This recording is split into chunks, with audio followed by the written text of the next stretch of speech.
Je suis Kugarukan Soroma Sankofa et je suis la plume d'or.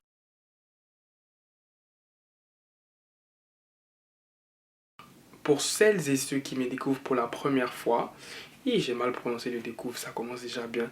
Je suis tellement dans le perfectionnisme, excusez-moi.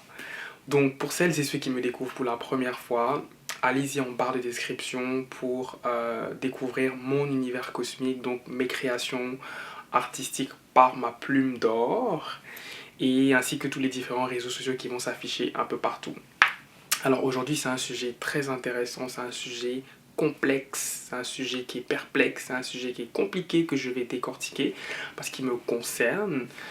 Et donc comme vous pouvez voir le titre de la vidéo, et avant d'abord de vous donner les indices qui vous permettent de savoir si l'homme avec qui vous êtes en ce moment aime d'autres hommes, bah, il faut d'abord comprendre un peu le sujet, de quoi il s'agit au fait, et non déjà commencer à vous donner les indices qui, je le rappelle, oui, sont des indices qui sont pour ma part que j'ai collectés en raison de mon expérience personnelle reliée à ça.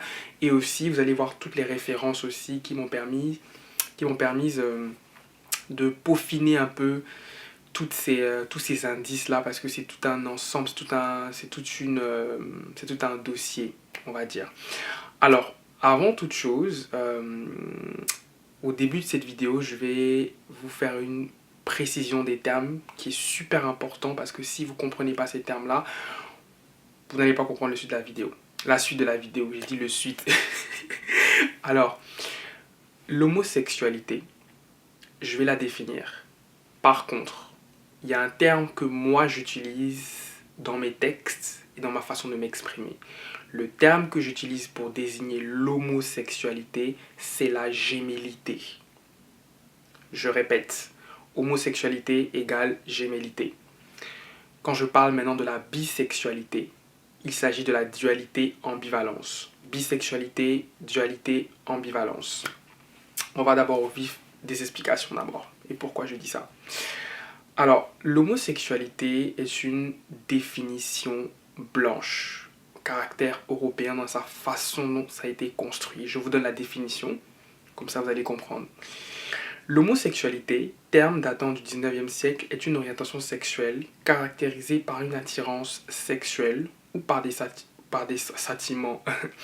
sentiments amoureux envers une personne du même sexe ou genre. La bisexualité est le fait d'éprouver de l'attirance sexuelle ou des sentiments amoureux pour plus d'un genre ou sexe. Plus largement, plus d'un genre ou sexe, non, c'est le contraire, plus d'un sexe ou genre. Plus largement, la bisexualité est le fait d'avoir des relations amoureuses ou sexuelles aussi bien avec des personnes du même genre qu'avec des personnes d'un autre genre. Alors, qu'est-ce que concrètement ça veut dire? Pourquoi j'ai fait cette distinction en début de vidéo d'abord entre l'homosexualité et la gémellité? C'est parce que l'homosexualité, la bisexualité, ce sont des termes, des définitions qui s'inscrivent dans un contexte occidental et qui ne se focalisent que sur l'idée de l'orientation sexuelle d'une personne pour la définir. Or, moi, ce que j'ai créé comme explication, parce que je vis cette incarnation en étant pas dans la gémellité, donc je ne suis pas homosexuel, je ne suis pas non plus bisexuel. Je dirais le terme que j'utilise approprié, c'est androgyne. Androgyne qui regroupe dans la traduction, on va dire, dans la traduction LGBTQ, c'est trans, queer, non-binaire, si vous préférez. Mais bon, ça c'est un autre débat. Donc, qu'est-ce que moi je donne comme définition? On va commencer d'abord avec la gémellité. C'est très important. Donc la gémellité, selon ma définition des choses, les individus de cette catégorie vibrent à deux fréquences énergétiques identiques. Ces âmes sont d'essence masculine, uniquement sensibles à la masculinité incarnée dans des corps masculins, ou d'essence féminine, uniquement sensibles à la féminité incarnée dans des corps féminins. Cette singularité se manifeste essentiellement par la recherche d'une polarité identique à la sienne. Donc ce qui est important à comprendre et dans la distinction que je fais pour élever les personnes que nous sommes, pas pour nous réduire seulement à notre sexualité, c'est le fait que dans la gémellité, ce qu'on recherche, c'est l'idée du semblable. Les gens me diraient oui, un peu comme l'homosexualité, mais la différence c'est que vous voyez ça dans une dimension cosmique, métaphysique, comme s'ils étaient des jumeaux ou des jumelles. Alors, je ne parle pas de jumeaux jumelles, mais dans le sens que quand vous voyez des jumeaux ou des jumelles dans un sens, ce sont des personnes identiques qui se ressemblent. Et qu'est-ce que c'est la gémellité? C'est rechercher dans le corps de l'autre et dans ce qu'il représente l'énergie qui est identique à la sienne. Qu'est-ce que c'est maintenant la dualité, l'ambivalence qui est la bisexualité? Alors, cette définition, encore ma propre définition, je vous dis que, que c'est parce que je vis cette incarnation en tant que personne androgyne, âme kamite androgyne ou bidiamantaire, que j'ai le droit de créer des définitions qui nous sont propres parce que c'est nous qui vivons ça. Les individus de cette catégorie vibrent à deux fréquences énergétiques complémentaires. Ces âmes ont une essence masculine ou féminine, sensible à la féminité incarnée dans des corps féminins et à la masculinité incarnée dans des corps masculins. Ok, alors je sais que c'est des définitions très complexes, un vocabulaire très enrichi. Je vais vous simplifier ça. C'est qu'encore une fois, quelqu'un qui est dans la dualité ambivalence, il a la chance, l'extraordinaire chance, pas quelqu'un qui fait ça pour camoufler réellement le fait qu'il soit dans la gémellité. Gémellité, je le rappelle, j'ai dit que c'est l'homosexualité. Donc quelqu'un qui est dans la dualité, dans l'ambivalence, il va avoir la possibilité d'avoir son opposé, l'inverse. Il va rechercher quelque chose qui est, si c'est un homme, donc la femme, si c'est une femme, c'est l'homme. A contrario, cette personne aussi peut avoir la gémellité, donc rechercher quelque chose qui est identique. C'est pour ça que je parle de dualité, d'ambivalence, c'est qu'elle a les deux composantes en elle. Elle se complète en étant dans l'opposé, l'inverse. Si c'est un homme qui recherche une femme, ou une femme qui recherche un autre homme, ou encore ce même homme qui va vouloir rechercher un homme qui lui ressemble, ou une femme qui va vouloir rechercher une femme qui lui ressemble, avec bien évidemment des nuances, parce qu'il y a toujours des nuances, rien n'est jamais aussi catégorique. Donc une fois que vous comprenez ces notions-là, de base, on peut maintenant passer aux indices. Un autre élément super important. Dans la vidéo, je ne vais pas utiliser le langage spectre, lesbienne, gay, bisexuel, trans, queer, intersexe. Ça, encore une fois, c'est une définition, c'est une compréhension qui est blanche, que je respecte. On va dire, avant, j'étais à fond contre ça, mais je comprends d'où elle est née, dans le contexte dans lequel elle s'est construite. C'est la logique qui est comme ça. Dans la logique de ce que j'ai fait dans mes recherches, j'ai utilisé plusieurs synonymes pour nous définir dans la traduction française. Parce que dans nos langues respectives, il existe des termes qui nous définissent, dépendamment des régions, qui vont définir autant les personnes lesbiennes, gays, bisexuelles, trans, ou des fois il peut ne pas avoir de terme, mais des fois le terme qui va être utilisé, ça va être un terme qu'on ne peut que traduire dans une dimension métaphysique. On ne peut jamais la traduire et la limiter uniquement dans un contexte d'orientation sexuelle ou d'identité de genre. Donc le terme que moi je vais employer au cours de cette vidéo, parce que j'ai des synonymes, ça va être le terme de gardien et gardienne des portes, qui a été employé par Sobonfu et Malido Massomé. Le synonyme personne intermédiaire ou âme kamite androgyne. Mais on va se limiter seulement au terme de gardiens et gardiennes des portes. Et on va pouvoir continuer la vidéo. Alors, important, les indices qui vous permettent de savoir quels sont les hommes, parce que c'est une liste que j'ai dressée, c'est une liste qui est non exhaustive, c'est une liste aléatoire. Si vous avez d'autres indices, vous pouvez m'envoyer des messages, mettez en commentaire et tout. Et puis surtout, partagez beaucoup cette vidéo là, parce que c'est quand même un sujet super délicat, vous voyez. Alors, premièrement, vous pouvez identifier le fait que votre mari a un ami amant. Mais ami amant, mais c'est un ami qui est spécial au fait, je vous explique pourquoi. Bah, évidemment, cet ami-là, il agit avec lui et je suis déchargé. Non, je ne suis pas déchargé, excusez-moi. C'est que au fait, oh my goodness, oh Seigneur. Ouais, non, on va continuer. Donc, je reprends, je suis désolé. En fait, je vous explique, petite parenthèse. En fait, je regarde la caméra, je vous regarde, mais en même temps, je vois le clignotant, en fait. Et puis, je me dis, est-ce que je suis déchargé ou non? Mais finalement, non, c'est juste que ça m'indique que ça, je peux continuer et tout. Donc, on continue, c'est bon. C'était juste un petit fou rire, là. Bon, pas fou rire, un petit décalage. C'est ça quand je oublie. Donc, oui. Ami, donc votre mari tombe sur un ami, donc qui est un ami, mais qui est un ami qui est très spécial pour lui, qui n'est pas un ami comme les autres. Donc cet ami, au fait, en réalité, c'est un amant. Et pourquoi je dis que c'est un amant? Parce que, encore une fois, Si votre mari est dans la gémellité, on a bien dit que dans cette vidéo, gémellité, c'est l'homosexualité. Donc, si votre mari est dans la gémellité, ce qu'il va rechercher, c'est son identique. Donc, quelqu'un qui ne présente pas de caractéristiques visibles de féminité, qui n'est pas dans l'androgynie comme moi. Vous voyez ce que je veux dire? Donc, ça va être difficile pour vous de repérer ça parce que ça va être deux personnes identiques masculines qui vont être ensemble. Donc, vous allez penser que c'est son ami. Entends, si tu fous bien ma soeur, il se passe des choses entre les deux. Donc ça c'est un indice qui peut vous permettre de... Et en passant aussi, petite parenthèse avant de poursuivre la liste des indices, j'aimerais vraiment dire que le but de cette vidéo, ce n'est pas de jeter l'opprobre sur ces hommes-là parce que je comprends le contexte social dans lequel ça se passe. Et je sais aussi que c'est nécessaire que certaines vérités soient dites, soient révélées parce qu'on est dans l'ère du Verseau. On est dans une ère où tout ce qui a été fait dans l'ombre abyssale se révèle à la lumière cosmique. Et je fais partie de ces personnes qui doivent révéler un certain nombre de choses. Oui, je sais, je parle comme une prophétesse, mais ça fait partie de mon incarnation, ça fait partie de ma destinée. Alors, donc, deuxième élément, il y a le mépris des femmes, mépris manifeste des femmes. Attends, j'ai bien fait mon affaire là. Le mépris manifeste des femmes. Alors, beaucoup d'activistes féministes qui sont pour la cause des femmes, principalement des femmes et tout, fustigent que ce soit des hommes. Alors, quand je dis hommes, c'est que je parle des hommes hétérosexuels. Ça ne veut pas dire que ceux qui sont dans la gémellité ne sont pas des hommes, mais comprenez ce que je veux dire. Donc, les hommes soient sexistes, misogynes, phallocrates, et que, bah, évidemment, on ne se pose jamais la question si les gens dans la gémellité peuvent aussi manifester un certain mépris envers les femmes. Et figurez-vous que oui, pour mille et une raisons, mais pour l'une des raisons dans ce cas contexte, c'est le fait qu'ils soient obligés d'épouser des femmes.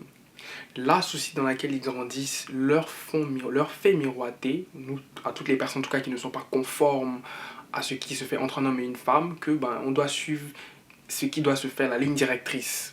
Et donc ces hommes-là, pour beaucoup d'entre eux, peuvent manifester un certain mépris de devoir être avec des personnes qui ne veulent pas être. Donc un mépris qu'ils n'avaient peut-être pas développé, qui était peut-être inconscient à cause du sexisme, de la façon qu'on considère les femmes, mais qui n'avait pas, et qui s'est progressivement développé si la personne a épousé une femme ou elle a été forcée, en tout cas de se greffer à une femme pour pouvoir se conformer à la société. Un autre indice important aussi, c'est la distance émotionnelle. Votre mari est très distant émotionnel vis-à-vis de vous. Vous ne partagez rien en commun en termes émotionnels. Il se confie très peu, vaguement, voire rarement. Vous sentez que... Parce que les femmes ont un sixième sens. Les femmes ont une connexion cosmique. Et une sensibilité, je dirais pas à fleur de peau, mais beaucoup plus aiguisée des fois. Et y compris aussi comme nous, les gardiens et les gardiennes des portes. Et... votre mari est distant émotionnellement vis-à-vis de vous. Il peut aussi vous accuser de choses que vous n'avez pas faites, que vous n'avez pas dites. Et pourquoi il va vous accuser? Parce qu'il veut décharger sa colère, sa souffrance sur vous, en vous tenant responsable. Vous êtes le bouc émissaire de pourquoi il est lié à vous. Ça peut être ça aussi. Ça peut être aussi que vous représentez en tant que femme un côté masculin subtil qui n'est pas révélé en lui-même, mais qui est présent quand même, et qui inconsciemment ou consciemment l'a attiré vers vous. Ça peut être aussi le fait d'avoir des comportements excessifs pour cacher la vérité. Donc il a des comportements très excessifs en tout. Et vous vous dites, mais ça peut cacher quoi? Mais des fois ça peut cacher ça, mais c'est tellement lourd, tellement difficile à porter, que ces excès se manifestent autrement, tout simplement. Ça peut être aussi quelqu'un qui a une infantilité dans le caractère, un tempérament cynique qui est vis-à-vis de vous. Alors, tous ces indices, encore une fois, c'est des indices à ne pas prendre au pied de la lettre. Ça dépend du cas par cas de chaque personne. Il faut juste identifier comment votre mari est. C'est juste des indices qui peuvent être différents en fonction des personnes, qui ne sont pas forcément... ces indices-là même peuvent faire partie d'une autre catégorie pour... découvrir une personne qui vous manipule, c'est possible. Mais en général, ça fait partie quand même des choses parce que n'oubliez pas que la personne qui se marie à vous, par convenance, essaie de camoufler quelque chose. Donc c'est normal qu'il y ait un dysfonctionnement intérieur de cette personne-là. Donc ça peut être aussi connaître à la perfection les angles du métier. Bon, un métier, le métier, ça veut dire c'est des gens en jargon branchés, Whoopi, Yossi, tu es dans le métier, tu es dedans, quoi, tu vois. Et quand je parle de connaître les angles morts du métier, c'est que un angle mort, c'est quelque chose qu'on ne voit pas, qui est caché, qui est, voilà, et tout. On va dire un exemple simple, les femmes, seules les femmes enceintes connaissent ce que c'est de porter une grossesse, tout simplement. Et ben c'est pareil pour nous, seules les personnes qui vivent cette incarnation connaissent les angles morts que vous ne pouvez pas voir parce que vous êtes des profanes, vous avez un point de vue, on va dire, comme ils aiment utiliser ici, qui est binaire. Donc vous ne pouvez pas voir toutes les nuances et les subtilités qui sont à l'intérieur voilà, toutes les nuances qui nous définissent tout simplement. Et donc j'insiste énormément là-dessus parce que ces angles morts cachés, c'est nous qui pouvons les connaître, tout simplement, parce que c'est nous qui le vivons. Ça peut être aussi un mari, excusez-moi, avant d'arriver à cet indice, ça peut être aussi un langage corporel différent en présence d'autres hommes. Ça veut dire qu'il présente une attitude, une façon d'être, une façon de faire en présence d'autres hommes qui n'est pas la même quand il est en présence des femmes. Quand il est en présence des femmes, bon, limite, il les calcule même pas, il les regarde pas du tout. C'est que vous pouvez mettre, je sais pas moi, aligner Rihanna, Beyoncé, Nicki Minaj devant lui, ça va absolument rien lui dire. Par contre, vous lui présentez, je sais pas moi, j'ai même pas en tête de beaux hommes, Camille. Bon, vous me présentez moi d'abord, évidemment, la beauté, ou quel autre type d'homme. Bon, bref, de jolis garçons comme moi. Vous les présentez devant lui, vous allez voir que ben, son attitude va changer. Il va plus s'intéresser à, à moi qu'à vous, tout simplement. C'est très subtil, des fois ça peut être le regard, l'attention qu'il va porter sur vous. C'est-à-dire, bon, enfin, moi je donne un exemple simple, hein, ça m'est déjà arrivé que, bon, est-ce que je vais pas dire l'exemple, c'est parce que sinon les gens vont commencer à mettre les noms des gens ici. Je préfère me taire sur l'exemple, c'est mieux. On va continuer. Ça peut être aussi une colère vive à l'évocation du sujet qui entoure la gémellité. Alors, je vais prendre un exemple très simple, c'est le cas de Aaron Hernandez. Donc, dans la série, il y a une série consacrée à ce joueur de football qui est disponible sur Netflix. Et Aaron Hernandez était un grand joueur de football qui aurait pu aller beaucoup plus loin s'il n'avait pas commis un meurtre. Et le meurtre qu'il a commis, c'était en lien avec le fait que quelqu'un dans son entourage savait qu'il était soit dans la gémellité ou soit dans la dualité ambivalence. Et dans l'article que moi j'ai lu, ça expliquait beaucoup que Aaron Hernandez éprouvait de la colère vive par rapport au fait qu'il avait de l'attirance. Quand il voyait par exemple un homme qui lui plaisait, il était automatiquement en colère parce que le sentiment qu'il essayait voilà, de réprimer en lui, bah ça ressortait à la lumière du jour quand il voyait cette personne. Donc ça peut être aussi lié au comportement excessif de dire mais pourquoi mon mari est tout le temps en colère, il est colérique, il est irritable, mais c'est parce que des fois ça cache ça aussi, ça cache ce côté-là. Ça peut être aussi un mari exemplaire et plus que parfait, qui a une emprise psychologique sur vous. Pourquoi un mari exemplaire et plus que parfait? J'insiste beaucoup sur le plus que parfait. On fait tous des erreurs, moi-même y compris, et des erreurs des fois parce qu'on ne sait pas, parce qu'on ne comprend pas ou parce qu'on est dans le déni. Et généralement, un mari qui est plus que parfait, c'est un mari qui est calculateur, parce qu'il sait qu'il cache quelque chose de très sombre. Donc vous êtes là où vous dites que vous avez trouvé le mari de votre idéal qui répond à toutes vos attentes, plus que même ce qu'un homme fait d'habitude, ça cache quelque chose. Des fois, je ne suis pas en train de dire que nécessairement ça cache ça, mais des fois ça peut être ça. Il va se montrer, il va satisfaire tous vos désirs, même vos caprices. À vous de dire que j'ai eu l'homme parfait pour que vous n'ayez jamais de soupçon sur la véritable nature de ce qu'il est. Ça peut être aussi euh, l'effet miroir. Donc ça veut dire une haine viscérale. L'effet miroir, j'appelle ça, c'est l'homophobie si vous préférez, l'homophobie, transphobie. Donc l'effet miroir, lesbophobie aussi, biphobie, tout ça. C'est la haine viscérale du semblable qui pourrait le démasquer. Je m'explique, c'est-à-dire, moi par exemple, je débarque, vous me présentez votre mari, et votre mari commence à paniquer, il commence à voilà, pas être à l'aise en ma présence. Alors, même si je ne dis rien, ma simple présence vient révéler qui il est. Parce qu'il se dit, si je suis en présence de lui, est-ce que automatiquement on va savoir que je suis comme ça? Parce que moi, ma présence, moi déjà même mon affaire, ça se voit depuis Paris. Donc, depuis Paris, longtemps, mais je suis au Canada ici. Donc, oui, donc ça peut être quelque chose qui peut révéler sa nature, pas juste le fait d'avoir l'effet miroir.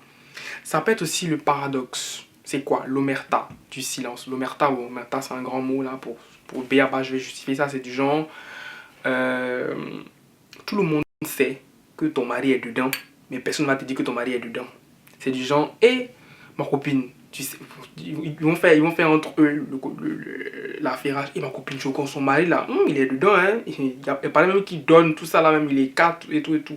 Mais personne ne va vraiment oser venir vous dire que ben, ça arrive hein, que tout l'entourage soit au courant et que vous ne soyez pas au courant que vous avez épousé un mari qui est dans le métier.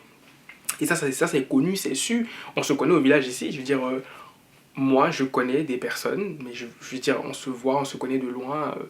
Mais je vais pas me permettre, et désolé mes soeurs, si vous cherchez des noms, c'est pas chez moi que je vais vous dire, je vais vous révéler des noms, quoi que ce soit. C'est trouvez vous-même, débrouillez-vous. Parce que je ne vais pas révéler les choses comme ça, je ne vais pas révéler les noms des gens, je ne vais pas révéler l'identité des gens. Chacun vit son incarnation comme il le peut, et c'est une incarnation qui est déjà assez lourde, qui est difficile, qui est complexe, qui a des choses extraordinaires quand tu es un gardien, une gardienne des portes, mais dans le contexte dans lequel on vit, dans toute la répression qu'on a, c'est très difficile. Donc, je ne vais pas révéler de nom, je ne vais pas révéler d'identité, même si je les connais, même si je les vois. Je dirai rien tout simplement, je ferai comme si de rien n'était. C'est à vous de... Si vous avez découvert, tant mieux. Si votre mari vous l'a révélé, tant mieux. Mais dans le cas de cas, ça reste tel quel. Je ne veux pas m'impliquer dans des choses comme ça pour dire qu'il est venu, mais ça bouge dans les foyers des gens. Ne comptez pas sur moi, sur ce cas-là. Ensuite, ça peut être aussi faire le sexe avec vous de façon mécanique ou avec une extrême rareté. C'est-à-dire, quand il fait de façon mécanique, ça veut dire qu'il remplit son devoir conjugal, mais il n'y a pas d'émotion, il n'y a pas de cœur. Parce que n'oubliez pas, ce qu'il recherche, c'est la gémellité, son semblable, le jumeau ou la jumeau. Enfin, pour les femmes, ça va être la jumelle. Ce qui lui ressemble de corps, d'esprit. Il veut sentir la masculinité. Et vous, dans le corps féminin, dans l'identité féminine que vous avez, vous ne répondez pas à ça. Donc le sexe que vous aurez avec lui est justement mécanique, tout simplement, ou une extrême rareté. Dans certains témoignages, j'entends que par exemple, dans 3 ans, votre mari n'a eu que de rapports sexuels avec vous, peut-être que 10 fois en 3 ans. Ça se poser des questions, hein. Même si la personne vous prétend qu'elle est super chrétienne ou elle est super dans la religion, faut se poser des questions. Ça peut être aussi le fait d'avoir une obsession par rapport au sujet et un dénigrement constant, permanent vis-à-vis des personnes intermédiaires. Personne intermédiaire, c'est un synonyme de gardien, gardienne des portes. Il est obsédé par ce sujet, c'est maladif, ça cache quelque chose. Parce que des fois, ce qu'on critique très souvent, des fois, c'est l'amertume de ce qu'on est réellement, qu'on ne veut pas assumer ou accepter. Croyez-moi. Ça peut être aussi la proposition de faire le sexe à 3, incluant un autre homme, pas une autre femme. Alors, dans les deux cas, ça peut être soit votre mari est dans la gémellité, et c'est sa voie d'accès, en prétendant qu'il veut faire le sexe à 3, ou ça peut être vraiment quelqu'un qui est dans la dualité, ambivalence, comme j'ai dit, bisexuelle. Ça, maintenant, ça va être à vous en tant que femme. Parce que si votre mari est vraiment dans l'ambivalence, dans la dualité, il va falloir que vous l'acceptiez tel qu'il est. Et c'est à vous d'avoir des... Enfin, si c'est votre mari vous le dit, ça c'est autre chose en même temps. Mais si vous vous sentez assez forte, et puis là je sais que mon auditoire est principalement composé de femmes kamites, combien de femmes kamites vont accepter ça, à moins qu'elles-mêmes le soient déjà, soit même dans l'ambivalence ou la dualité, ça c'est un autre débat, ou qu'elles-mêmes soient dans la gémellité parce qu'elles veulent avoir un mariage de convenance. Tout dépend de ce que vous voulez créer. Mais ce que j'estime à mon sens, c'est que si dans la gémellité, bon, rupture, mais si c'est dans la dualité, dans l'ambivalence, je ne dirais pas qu'il faut faire de rupture parce que la composante de votre mari est double, elle est duelle. Donc, faut combiner avec. Après, chacune fait ses propres choix. Faut juste accepter les gens tels qu'ils sont réellement, intrinsèquement. Ensuite. Ah oui, ça c'est super important. Ces deux derniers éléments, les gens ne le voient pas souvent parce que c'est très subtil. Ça peut être aussi négliger son apparence physique, vestimentaire, pour ne pas éveiller les soupçons. Et je donne un exemple encore dans la série documentaire consacrée à Aaron Hernandez. Il y avait un joueur de football qui était aussi, je pense, son coéquipier. Je ne sais pas s'il jouait dans la même équipe, en tout cas. Et c'était un homme qui faisait un témoignage qui expliquait que il faisait en sorte de se laisser aller, voilà, de faire en sorte d'avoir une apparence qui est vraiment négligée, de ne pas prendre soin de lui parce que il ne voulait pas correspondre aux stéréotypes. Vous savez évidemment que quand on parle de beauté, un homme qui prend beaucoup de temps, de soin à se faire beau, belle comme moi, bah, il est automatiquement soupçonné voilà, de donner ses fesses. Donc, ça peut être ça peut être vraiment que votre mari est très négligent envers lui et vous ne vous dites, bon, c'est les hommes ne prennent pas soin d'eux, mais des fois ça cache ça, en fait, ça cache une grande souffrance, et puis ça cache aussi, parce que c'est lié à l'estime de soi, et c'est ce qu'il expliquait, il se négligeait beaucoup. Ou à contrario, dans l'extrême opposé, ça peut être un homme qui est très coquet. Je ne veux pas tomber dans le stéréotype de, oh, parce qu'un homme prend soin de lui, ça veut dire forcément qu'il est dans la gémellité. Non. Il y a une esthétique particulière que nous on accorde. Il y a une vision de la masculinité que nous on a, que vous, femmes, vous n'avez pas. Parce que vous voyez, vous percevez les femmes, plutôt vous percevez les hommes sous les yeux d'une femme. C'est comme ça que vous le percevez. Quand vous êtes une femme, quand je dis femme, en même temps je parle de femme cis hétérosexuelle, pour le langage commun que tout le monde connaît là. Mais moi je dis femme tout court. Donc en tant que femme, vous percevez un homme avec votre vision féminine. Par contre, nous, en tant que gardiens, gardiennes des portes, on perçoit la masculinité différemment. La féminité, c'est pas, on la perçoit différemment, mais encore plus si jamais, dépendamment de s'il est dans la gémellité ou pas, ou dans l'androgynie, bah, la perception qu'il aura de la masculinité ne sera pas la même. L'esthétique qu'il va accorder à la masculinité ne sera pas la même. Donc il va avoir des angles morts. Je parlais des angles morts que vous ne percevez pas, que nous, on percevra. Et c'est dans ça que vous pouvez distinguer si votre mari est dans le métier, comme je dis, à l'opposé. Donc une esthétique qu'il accorde particulièrement à sa personne et à la masculinité. Donc, et dernier indice super intéressant, ça peut être une jalousie envers vous. Vous allez vous dire, de quelle jalousie mon mari est. Ça peut être une jalousie envers vous, qu'un homme s'intéresse à vous, pas parce que l'homme s'intéresse à vous, mais parce que l'homme qui s'intéresse à vous ne s'intéresse pas à lui. Je répète, votre mari peut avoir une jalousie vis-à-vis de vous parce qu'un homme, pas parce qu'un homme s'intéresse à vous, mais parce que cet homme qui s'intéresse à vous ne s'intéresse pas à lui. Pourquoi? Parce que il aimerait être cette personne que l'homme regarde, parce que lui, ce qu'il recherche, c'est la gémellité.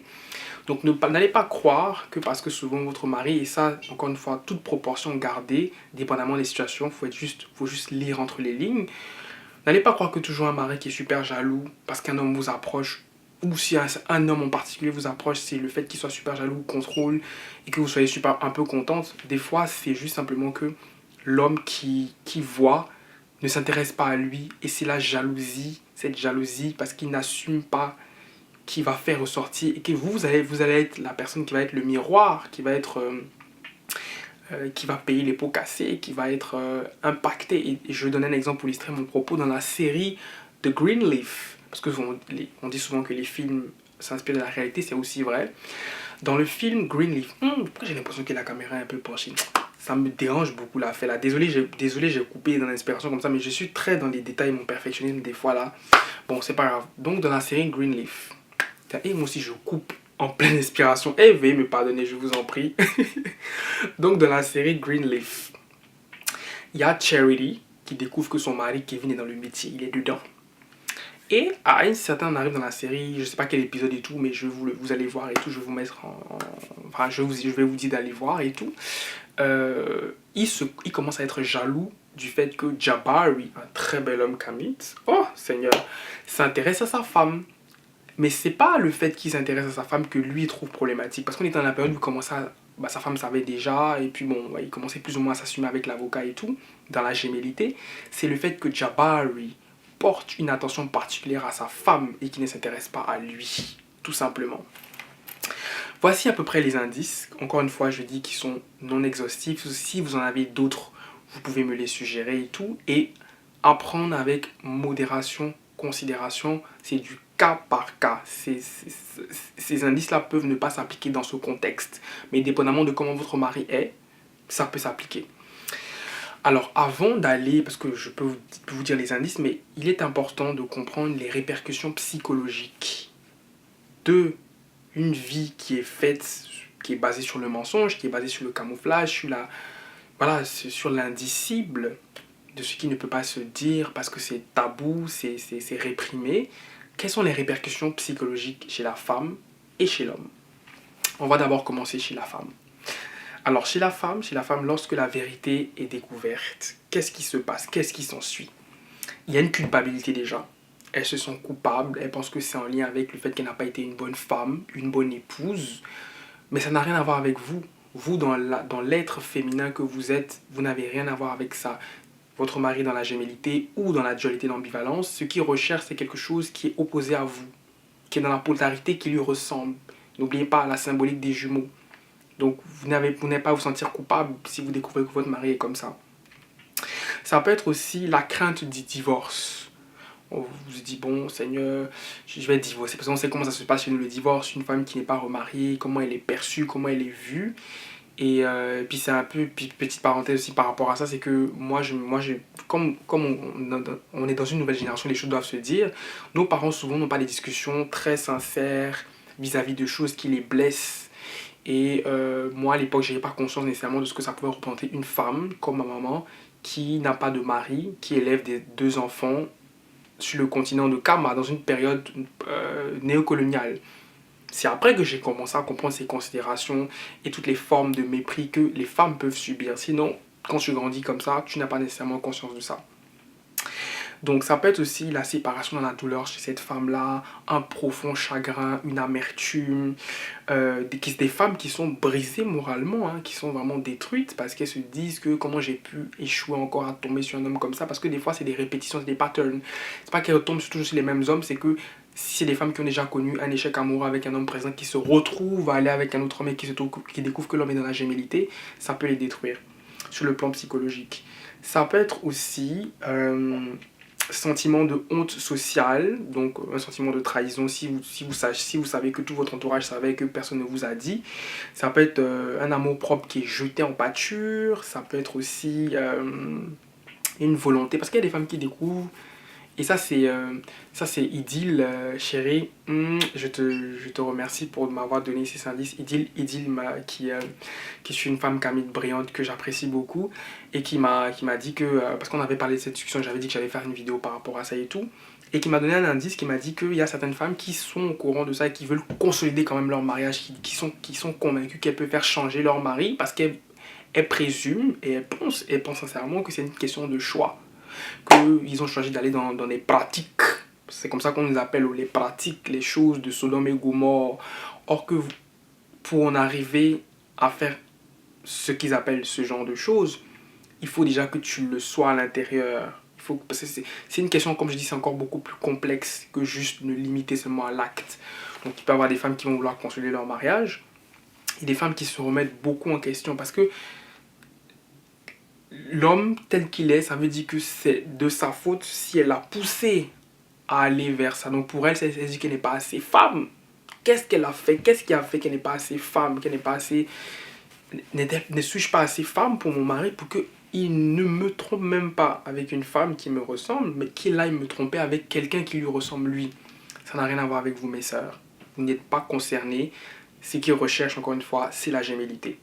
Ça peut être aussi que ces femmes-là ont une grande perte de confiance en soi, bien évidemment, parce que si elles ne sont pas informées sur le sujet, si elles ne savent pas, si elles n'ont pas le suivi, si elles ont la honte, parce que vous imaginez la honte, on dit ton mari t'a laissé pour un autre homme, tu n'as pas honte, toi tu es femme, c'est ton ami garçon qui vient voler ton mari. Vous voyez un peu comment la bouche des gens fait.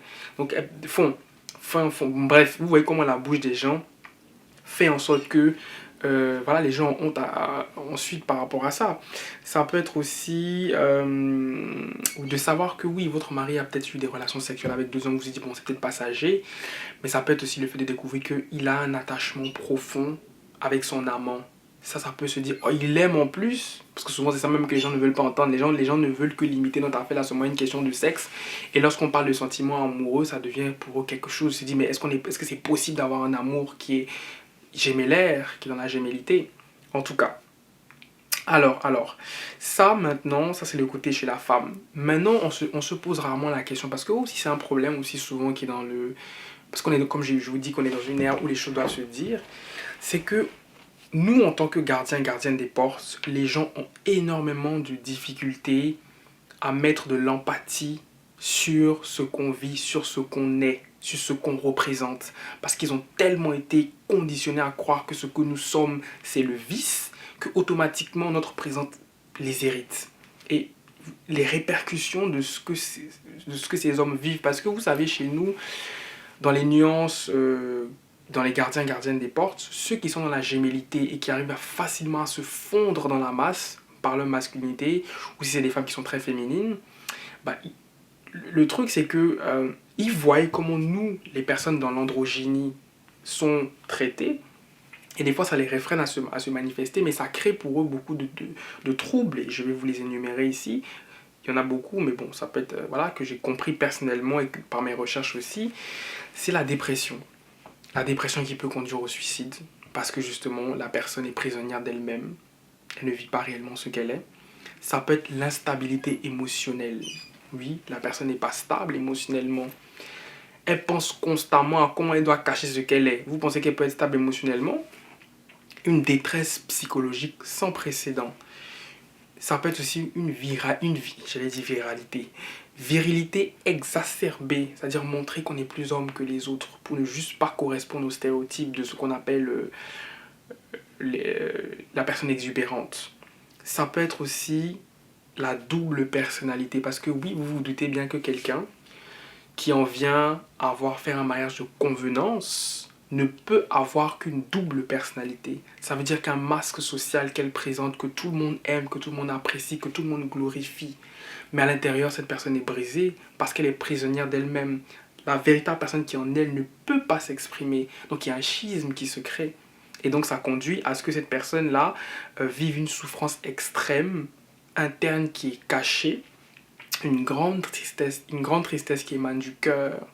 La personne est mélancolique, elle est dans les excès, tout ce que j'ai décrit et tout dans les indices révélateurs. Euh, une négation essentielle de sa personne. Et puis, ce qui peut conduire malheureusement des fois, unfortunately, à un narcissisme qui est poussé à son paroxysme. Parce que oui, il y a un côté très pervers et manipulateur. Parce que quelqu'un, évidemment, qui cherche à cacher la véritable nature de qui elle est, ne peut qu'avoir qu'un fonctionnement qui est déjà... Parce que si tu es conscient de qui tu es, tu agis déjà en fonction et tu crées des stratégies pour cacher qui tu es. Donc, tu as un mental qui t'épuise, mais oui, ça te rend... Ça fait en sorte que tu creuses les méninges, mais ça te rend foncièrement pervers, ça te rend foncièrement manipulateur, ça te rend... Parce que tu caches quelque chose, tout simplement. Alors, donc, d'où vient maintenant le fait qu'il y ait beaucoup de mariages, que maintenant les gens découvrent, et puis ça commence dans toutes les communautés, hein, pas seulement dans la communauté kamite, il y a beaucoup de scandales qui sont sortis dans les différentes communautés de mari, qui, voilà, j'ai découvert qu'on marie dans le métier, j'ai découvert qu'on marie motopagnum, voilà. Et écoutez, il faut savoir que ça vient du fait qu'on vit dans une société qui est déjà dysfonctionnelle, qui est déstructurée, et c'est parce qu'il y a premièrement, il y a un manque d'amour. Il y a un manque d'amour. Tu sais, l'amour qui se manifeste dans le cœur. Cœur, comme je dis souvent, qui est le siège de l'âme et de la conscience. Et dans l'ancienne Kemet, juste un peu pour faire une petite parenthèse, c'est que lorsque vous alliez au tribunal divin, comprenez dans le sens du principe, hein, pas dans le sens vraiment théorique, religieux. Donc tu vas au tribunal divin et il y a la déesse Maat, qui est la balance, et tu es conduit au tribunal par une autre divinité qui représente un principe qui est Anubis, et on pèse ton cœur qui est siège de l'âme et de la conscience, sur la balance de la Maat, avec en contrepartie la plume. Et ton cœur doit être aussi égal à la plume pour prouver que tu as été juste. Si ton cœur est trop lourd, ça veut dire qu'il y a trop d'éléments négatifs qui ont pesé dans ta vie. Et justement, le manque d'amour que nous déjà on a, parce que dans des contextes, on vit dans le néocolonialisme, on a plus notre identité qui est propre à la nôtre, on calque notre spiritualité sur la religion des autres, parce que ça aussi, ça c'est un élément important aussi, c'est que les religions dites révélées ont vraiment conditionné ce qu'on était, que ce soit les femmes, les hommes, les gardiens, gardiennes des portes, ce qui fait qu'il y a une haine viscérale qui est portée vers nous. Et, et ce que je trouve très dommage aussi, c'est quoi? C'est qu'on accorde du crédit à des gens qui parlent en notre nom. Des gens qui ne vivent pas une incarnation que nous, on vit au quotidien dans notre corps, dans notre âme, dans notre esprit. Donc des gens qui parlent pour dire, eux, ils sont comme ça, mais ils ne vivent pas cette incarnation, donc ils ne peuvent pas parler pour nous. C'est nous qui la vivons, qui pouvons vous expliquer ce qu'on ressent et les complexités, les nuances qui sont en lien avec cette incarnation-là. Donc, donc je disais, donc il y a le manque d'amour déjà. Donc, quand il y a ce manque d'amour, on ne peut pas donner de l'amour à des gens qui nous ressemblent. Déjà, même nos sœurs sont maltraitées. Vous pensez que c'est nous, on va accepter? Donc, il y a un manque d'amour, il y a un dysfonctionnement, il y a un non-respect de la féminité. Il y a aussi le fait qu'on on est dans des mariages de convenance. On n'est pas dans des mariages d'amour. Donc, ce qui fait que ces mariages de convenance-là, autant pour les hommes et les femmes, sont basés sur la peur. La peur de, hé, j'ai 30 ans, je ne suis pas encore marié. On va dire quoi de moi? Mes parents me mettent la pression pour me marier. Je veux des petits-enfants. Donc, les femmes, souvent, par peur du qu'en dira-t-on, vont chercher à se marier à des hommes qui, eux aussi, vont être conditionnés par la peur de, hé, si je ne suis pas marié à tel âge, on va commencer à se poser des questions. Parce qu'on se pose vraiment les questions sur de pourquoi une femme n'est pas mariée. Dans le sens de, genre, si elle est dans le métier ou pas. On va se dire, elle n'est pas mariée, c'est parce qu'elle n'a pas trouvé de mari et tout. Mais pour un homme, on va se demander automatiquement, est-ce que c'est parce qu'il n'est pas dans la gémilité qu'il ne se marie pas? Donc, pour éviter les soupçons, la peur va motiver la recherche d'un partenaire. Et en termes énergétiques, les choses fonctionnent en correspondance. Si vous, en tant que femme, vous avez cherché, je suis pas en train de vous blâmer, de vous dire que c'est votre faute, mais ça dépend du contexte, ça dépend des circonstances de chacun, de chacune. Mais si vous, en tant que femme, votre mariage a été basé sur la peur, vous allez attirer une autre peur qui est celle souvent, ça peut être plusieurs peurs, hein, mais ça peut être cette peur aussi qui est la peur de votre mari de ne pas être découvert en tant que personne gémellaire. Voilà. Et donc, maintenant, voici les solutions que moi je propose en lien avec évidemment tout ce qui a été dit, tout ce que je viens de vous révéler, de vous dévoiler. J'espère que ça vous a vraiment fait plaisir et tout, parce que comme je dis, je ne cherchais pas à faire une vidéo juste en gros titre, il fallait comprendre cette complexité. Donc la posture, moi ce que je peux recommander, c'est des recommandations qui s'appliquent autant aux femmes, aux hommes qu'aux gardiens et gardiennes des portes, et plus spécifiquement à ceux qui sont dans la gémellité et dans la dualité, l'ambivalence, parce que c'est eux souvent qui peuvent facilement passer dans l'ombre, dans le sens qu'ils peuvent se fondre dans la masse sans qu'on ne les détecte. Alors que nous, c'est automatiquement. Donc nous, on est déjà plus précoce à s'assumer beaucoup plus facilement. Bon, moi, mon cas, ma féminité était très clairvoyante. Donc évidemment, depuis que je suis petit, je n'ai eu que des colibets, je n'ai eu que des injures. Pas tout le temps, mais c'était vraiment des mauvais termes à répétition sur le fait que j'étais féminin, vous connaissez déjà le terme, et ça m'a un peu forgé mon caractère et fait en sorte que je m'accepte un peu plus tôt, parce qu'il y en a beaucoup, ça va prendre plus de temps à s'accepter, hein, ça peut prendre pour certains 30, 40, 50 et tout. Moi, dans mon cas, je me suis accepté plus tôt, mais j'en parlerai dans un autre débat, et c'est quand j'ai assumé ça que les autres membres de la société ont essayé de réprimer et de me faire comprendre que ce que j'étais n'avait pas de sens. En tout cas, ils ne vivent pas ça, hein, mais c'est eux qui vont venir me dire que ce que je suis là, ça ne fait pas de sens, il faut aller lire la Bible. Donc, ça, c'est un autre débat. Donc, moi, ce que je peux proposer, pour ceux qui vivent déjà dans des contextes, si tu vis au Sénégal, je n'ai pas envie de te dire de t'assumer comme ça. Déjà, même qu'ils ont voulu faire passer un projet de loi pour criminaliser l'affaire, je ne peux pas vous dire que assumez-vous dans le style coming out, style occidental. C'est pas possible. À moins que vraiment c'est votre destinée, vous avez porté le flambeau pour la libération des Boromia Itour, qui est l'autre nom des Gordigen au Sénégal. Écoutez, il n'y a pas de souci. Mais je ne peux que recommander la posture de caméléon. Et ça va être très difficile à entendre parce que c'est une vérité qui est douloureuse. Dépendamment de votre situation, du pays, du contexte dans lequel vous soyez, vous ne pouvez qu'adopter une posture de caméléon. Une posture qui, je sais que après sur le long terme, ça peut vous coûter moralement et puis les regrets qui vont avec. Mais si vous envisagez peut-être de vous échapper, c'est-à-dire par exemple de faire en sorte que vous voyagez ou de vous quittiez le pays, ou adopter en entendant une posture de caméléon, en entendant que vous trouvez une solution alternative. Parce que la posture de caméléon ne peut pas rester éternelle, parce que vous allez finir par mourir de l'intérieur. Croyez-moi.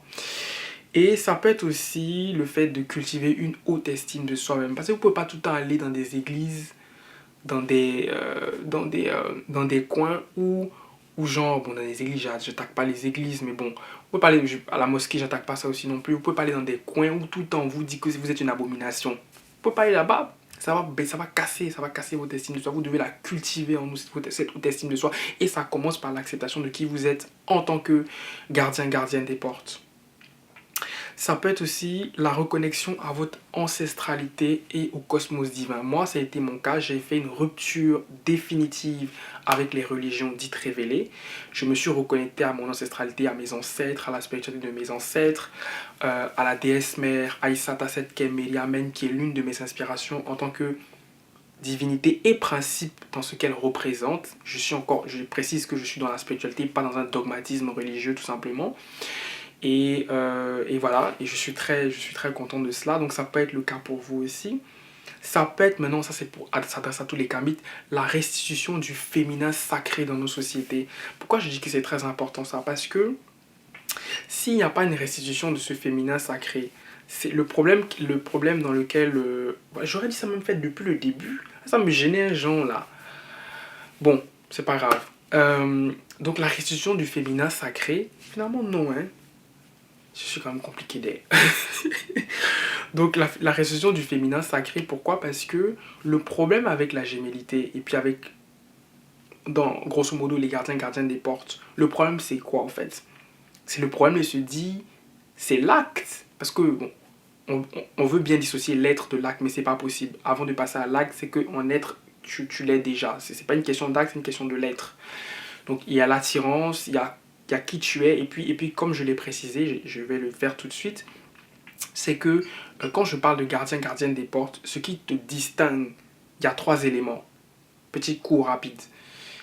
Il y a ta singularité. Donc ta singularité, c'est l'une des 4 nuances dans lesquelles tu es. Donc gémellité, homosexualité, dualité, bisexualité, androgynie, ça peut être trans, queer, non-binaire, intersexe, ou neutralité, asexuée, demisexuel, pansexuel. Donc, ça fait premier élément. Deuxième élément dans ce qui te caractérise en tant que gardienne des portes, ce sont les dons innés et talents naturels spécifiques à notre incarnation. Et ça, croyez-moi, j'ai fait des recherches par rapport à cela. Et la récurrence avec laquelle on voit toujours un certain type de personnes occuper un certain type de fonction, je ne vais pas les ignorer maintenant, c'est pas pour entrer dans le stéréotype. Pour moi, ça suggère qu'il y a des choses qui nous sont précises. Et le dernier élément, évidemment, qui est celui d'être des intercesseurs entre le monde divin et le monde des humains. Donc des intercesseurs, des personnes qui ont la capacité d'avoir un 3e œil beaucoup plus prononcé, beaucoup plus élevé que la moyenne. Parce que n'oubliez pas, si on est hors norme, ça veut dire qu'on a un cerveau différent, on a une façon de penser qui est différente. Quand je dis cerveau différent, c'est pas pour dire que genre, je sais pas comment il est configuré, mais on a une façon, un schéma de configuration qui n'est pas comme tout le monde. Ce qui fait en sorte qu'on ne peut pas non plus avoir une sexualité ou une identité de genre qui n'est pas commune. Donc c'est un ensemble de choses qui n'est pas réduit seulement au fait que, bon, voilà. Alors le problème avec ça, c'est que quand je parle de restitution de l'identité, plutôt du féminin sacré, de restituer ça, c'est parce que le problème, ce qu'on cherche à casser dans l'élément gémellaire ou dans l'androgynie, c'est le féminin sacré qu'on attaque. C'est pas nécessairement nous, c'est le féminin qu'on cherche à détruire. Pourquoi? Parce que si tu es considéré comme un homme, tu es supposé être un homme viril. Un homme viril, c'est quoi? C'est lui qui a su la domination en griffe dans le système patriarcal. Donc c'est lui qui pénètre. Et pénétration dans ce système-là, selon la vision de la pornographie qui nous a intoxiqués, moi y compris, on présente la pénétration comme un élément de domination, tout simplement, avec les positions qu'on nous présente. Donc, ce qui fait qu'on ne fait que équation égale pénétration égale domination. Et si tu es pénétré, tu es par essence une femme. Parce que c'est les femmes qui se font pénétrer. Et vu que la pénétration est vue comme une domination, si tu es un homme, tu n'es pas supposé te faire pénétrer. Tu es supposé pénétrer. Donc si tu te fais pénétrer, ça veut dire que tu es en deçà d'une femme. Pourquoi? Parce que ton statut d'homme vient d'être désacralisé juste le fait parce que tu t'es fait pénétrer. C'est important à comprendre ça. pour comprendre pourquoi il y a une hantise vis-à-vis de nous et pourquoi il y a une focalisation quasi maladive sur ça. Parce que généralement, souvent, c'est pas toutes les relations entre deux hommes qui conduisent à la pénétration anale. Des fois, il y a juste s'embrasser, il y a juste comment ça s'appelle, la fellation. Il y a d'autres façons de se faire plaisir. Il n'y a pas une consécration ultime à la pénétration, tout simplement. Donc, c'est important de restituer la femme, la mère, dans nos sociétés. Parce qu'avec la mère, ma mère, moi, m'a accepté très difficilement, mais m'a accepté. Elle est maintenant dans tout ce que je fais. Elle est dans mes créations artistiques, orales, littéraires. Elle est avec moi. Et je suis en symbiose maintenant avec elle. Je fleuris, je m'épanouis. Ça même, on vient au sujet même des parents. Alors, les parents, vous les parents qui allez m'écouter, qui sont plus âgés que moi, vous les parents même qui sont même plus jeunes, qui allez avoir des enfants qui vont être comme moi, soit dans l'androgynie ou qui vont être garçon-garçon mais dans la gémilité. Vous devez accepter vos enfants sans concession et sans condition. Ça, je ne discute même pas. Vous acceptez vos enfants tels qu'ils sont parce que c'est ce qu'on est intrinsèquement. Refuser de les accepter, c'est déjà les tuer sur un plan moral. Et faire en sorte qu'eux-mêmes, ils ont un combat intérieur à lutter contre eux-mêmes. Et ça, vous n'imaginez pas le nombre de personnes qui sont détruites de l'intérieur juste parce que les parents n'acceptent pas intrinsèquement ce qu'ils sont. Bon, ceci dit, ensuite, vous devez aussi entamer un processus, ça je l'applique à tout le monde, un processus de désaliénation mentale, culturelle et spirituelle. Arrêtez toujours de croire ce qu'on dit par écrit. Faites vos recherches. Lisez beaucoup. Croyez votre intuition. Soyez attentif à ce qu'on vous dit et croyez les gens qui vivent des choses que vous ne vivez pas. Je veux dire, par exemple, si un homme vient me parler de ce que ça s'appelle être une femme enceinte, et puis une femme enceinte vient m'expliquer que voici la grossesse, comment je le ressens de l'intérieur, je serais beaucoup plus apte à écouter la femme enceinte parce que c'est la femme enceinte justement qui vit ça, donc elle peut m'expliquer comment ça se passe, le ressenti qu'elle a et tout. C'est la même chose avec nous. Vous devez nous croire, nous qui vivons ça, pas des gens qui prêchent contre nous, des fois même qui sont comme ça, mais ça c'est un autre débat aussi, donc des fois eux-mêmes qui sont comme ça, mais qui essaient juste de vous dissuader, de ne pas nous écouter. En tout cas, après ça peut être aussi un élément super important qui est le dernier élément que je recommande, c'est l'amour. L'amour, l'amour. Pourquoi? Parce que l'amour, ça permet l'ouverture du cœur. Encore une fois, le cœur qui est le siège de l'âme et de la conscience. C'est ça, il faut de l'amour. Si ma maman ne m'aimait pas, parce que oui, elle m'a toujours aimé, mais il y avait toujours cette lutte-là. Elle luttait, bon, j'aime mon enfant, mais son affaire de oubli, là, ça me dérange. Mais il y a l'amour, donc il y a l'amour, il y a l'acceptation, il y a se mettre à l'écoute. Et aussi, s'aimer soi-même, en fait. Aimer tout ce qu'on représente, tout ce que tu représentes en tant que gardien et gardienne des portes dans toute ta plénitude. Parce que il y a tellement une focalisation excessive sur ça que ceux qui sont encore dans l'ombre, comprenez mes chers frères et sœurs, ils ne peuvent pas penser à s'épanouir autrement que par cacher cela, au fait. Mais ça les détruit à petit feu. Donc je vous demande de faire preuve d'indulgence. Et j'espère que cette vidéo vous aura grandement édifié. D'ici là, je vous souhaite beaucoup d'amour, d'allégresse et de lumière. Et je vous invite évidemment à aimer, partager et commenter massivement cette vidéo. Bisous, bisous à vous, portez-vous bien.